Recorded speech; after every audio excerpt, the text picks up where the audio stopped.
Assalamualaikum warahmatullahi wabarakatuh. Hari ini saya akan menjelaskan mengenai hasil dari pengerjaan ujian akhir semester perencanaan wilayah pertanian industrial berkelanjutan. Saya Galuh Iftita Olivia dengan NIM 181910501058.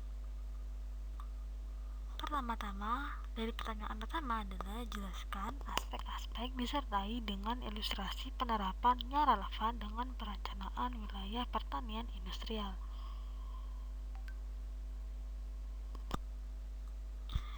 Jadi, dari perencanaan sendiri terdapat 4 aspek utama yang menjadi dasar dari perencanaan itu sendiri. Yang pertama adalah physical planning atau perencanaan fisik.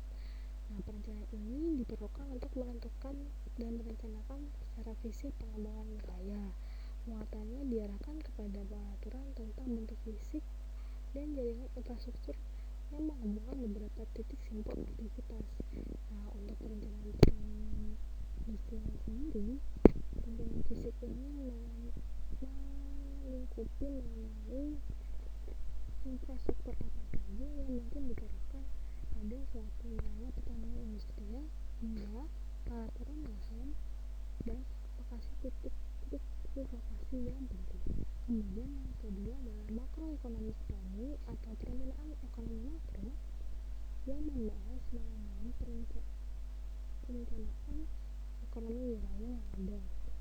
Karena ekonomi wilayah menggunakan teori yang sama untuk ekonomi makro yang berkaitan dengan pembangunan ekonomi, pertumbuhan ekonomi, pendapatan, distribusi pendapatan, tenaga kerja, produktivitas, dan supply demand.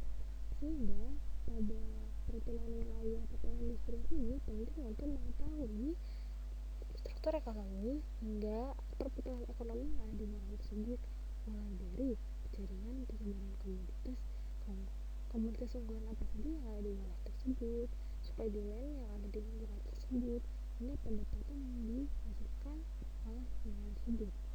Yang ketiga adalah social planning atau perencanaan sosial.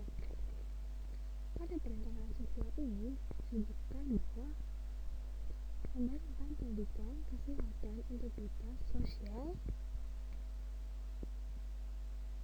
kesehatan, dan kawasan pekerjaan hingga masalah-masalah kriminal.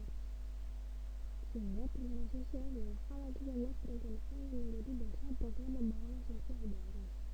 Bentuk perencanaan ini biasanya akan berkaitan dengan kebijakan demokratis yang ada di wilayah tersebut. Dan yang terakhir adalah development planning atau perencanaan pembangunan. Perencanaan pembangunan ini berkaitan dengan perencanaan program pembangunan secara komprehensif guna mencapai pengembangan suatu wilayah. Nah, kemudian soal yang kedua adalah berikan penjelasan untuk beberapa metode perencanaan wilayah berikut beserta contoh aplikasinya. Nah, yang pertama kita akan membahas mengenai analisis entropi dan analisis gravitasi. Analisis entropi sendiri ini diketahui merupakan multi criteria decision making atau MCDM. Nah, metode ini biasanya digunakan untuk melakukan pembobotan dengan kriteria yang jamak atau lebih dari satu, karena dapat menormalisasi nilai-nilai pada setiap kriteria walaupun memiliki perbedaan satuan kualitatif maupun kuantitatif. Nah, metode ini dipilih karena bisa digunakan untuk mengukur bobot tiap kepentingan pada setiap karakter dan kriteria. Nah, juga analisis entropi ini apabila diterapkan pada perencanaan wilayah pertanian industrial diharapkan dapat memberikan nilai-nilai tertentu maupun dapat memberikan keputusan apabila suatu wilayah nantinya ada beberapa wilayah yang akan dilihat seberapa tinggi hasil pendapatannya atau seberapa baik komoditas yang harus dipilih di antara komoditas-komoditas yang ada di wilayah tersebut, dan rekomendasi apa sih cara untuk meningkatkan kepentingan kebijakan yang dapat dikembangkan untuk wilayah tersebut. Kemudian ada analisis gravitasi. Nah, analisis gravitasi ini juga hampir sama dengan analisis dengan teori gravitasi yang dimiliki oleh Isaac Newton. namun diadaptasi untuk menetapkan lingkungan dari suatu daerah di sekeliling kota. Jadi dari rumus gravitasi yang ada dinyatakan bahwa titik di mana perdagangan dibagi dua antara dua kota berlangsung melalui suatu titik di mana rasio jarak yang berpangkat 2 sama dengan rasio penduduk. Nah, bisa dilihat hal ini hampir sama dengan teori gravitasi antar molekul yang dimiliki oleh Isaac Newton. Nah, namun model ini hanya bisa diterapkan dengan kondisi tertentu, yaitu dengan kondisi sosial ekonomi yang mirip, kondisi topografi yang mirip, dan transportasi yang mirip. Analisis gravitasi ini diharapkan dapat melihat seberapa besar interaksi beberapa wilayah, terutama pada bidang ekonomi. Selanjutnya kita akan beralih kepada analisis location quotient. Nah, sebenarnya ini adalah analisis yang digunakan untuk mengetahui sejauh mana sih tingkat spesialisasi sektor-sektor ekonomi di suatu wilayah, yang biasanya memanfaatkan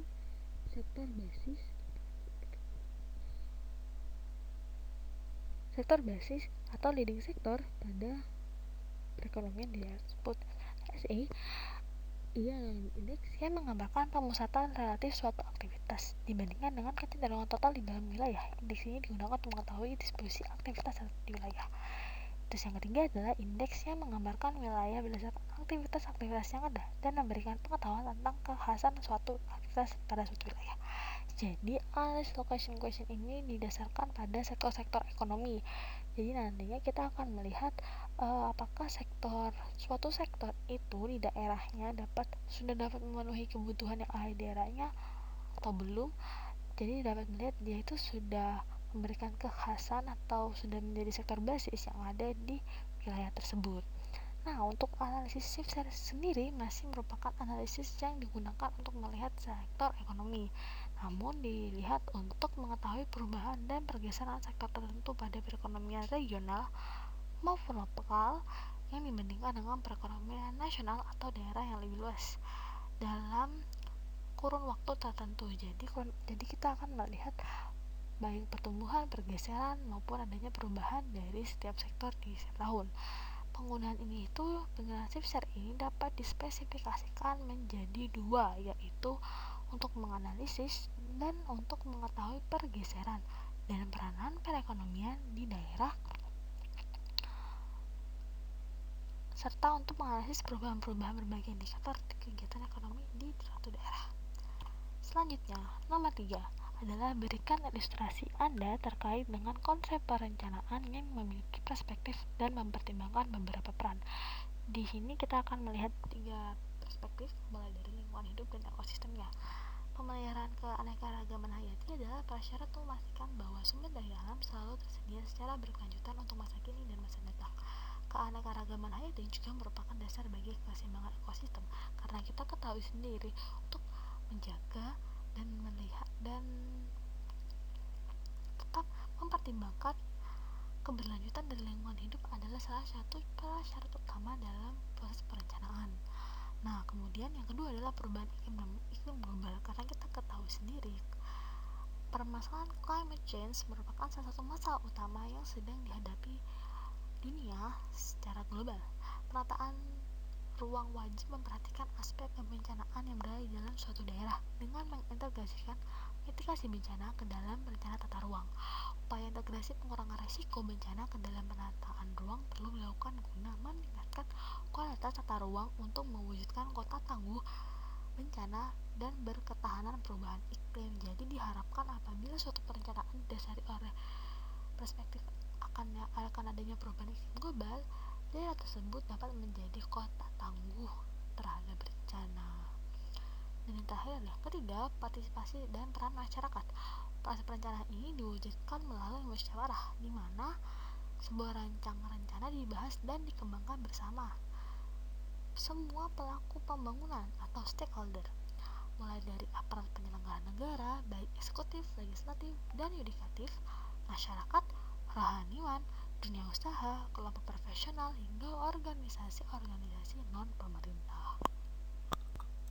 Selanjutnya, jelaskan keterkaitan masing-masing dokumen rencana dan keterkaitannya dengan industrial. Nah, di sini ada skema atau tabel yang merupakan produk rencana tata ruang berdasarkan Undang-Undang Nomor 26 Tahun 2007 tentang penataan ruang. Bisa dilihat ada rencana umum tata ruang dan rencana rinci tata ruang.